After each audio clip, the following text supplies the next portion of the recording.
absolutely love the Giovanini Commons. The Giovanini Commons is a big classroom. By far the best space that I've ever taught in. For creative, collaborative learning. Anything is possible here. It is unlike any traditional classroom you have ever seen.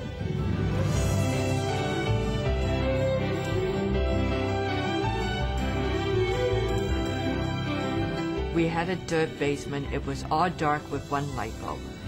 We received a gift from the Giovanini family to turn it into a classroom.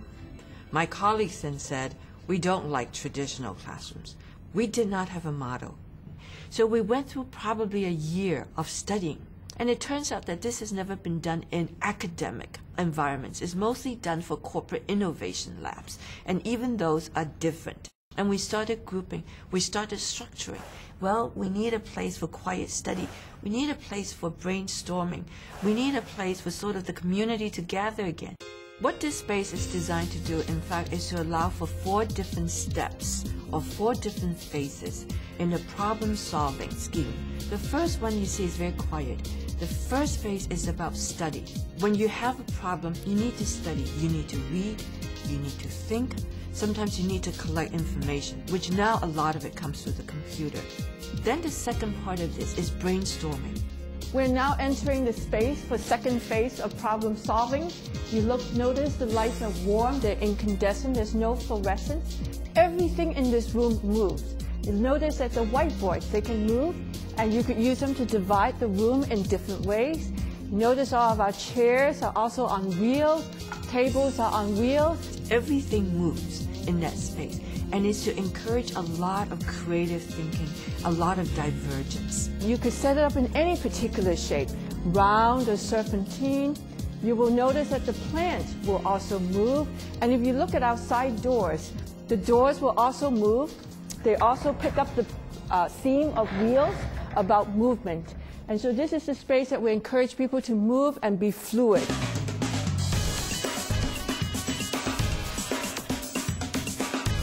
This is a wide open space. We can have it however we like. It makes so many things possible that I think wouldn't be in a classroom with fixed seating. This is a place for teams to gather. This is like a pod, and again, look at this table. It's wiffles.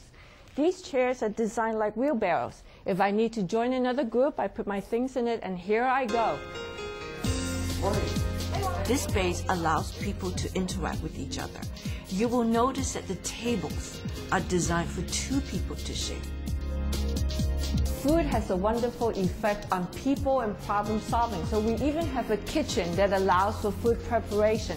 We now move into the space for the 3rd step of problem solving, and it's about the need to have focus, to come to some point of agreement. Look at the ceiling, how it comes down and provides a point. Look at this table. Now this table does not move. It's the whole idea that we need to come to a point of agreement. And it's also the symbol of a round table of people gathered around it. Now we go into what we used to call the sacred space, and now it's Commons 3, and that is the community assembly space. The space, I think, lends itself perfectly to the energy that I try to teach with. In this last common, you could see that the acoustics have changed, the color schemes have changed. It is in the shape of an ellipse, or the shape of an egg. And an egg has a lot of symbols. It's rich with the symbol of life and of gathering. This is cool. This is our podium, and even the podium has attitude. This commons, again, can be set up in any configuration. If people want to sit on the floor, that's also great. Look at the doors again. It has wheels on it. And again, this is a place where a community comes together for closure. It asks itself, what have we agreed to? What is the promise between us? And from here, where do we go?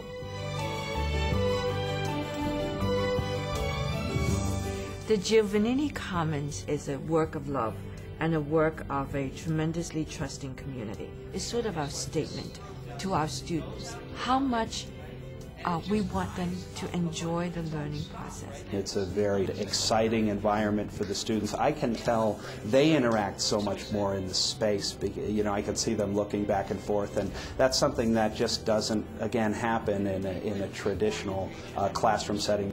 I think the connection for us from learning to the divine, from the mental, intellectual processes to the spiritual processes. We made the connection through this particular project. And for a place like Notre Dame, that is the central message.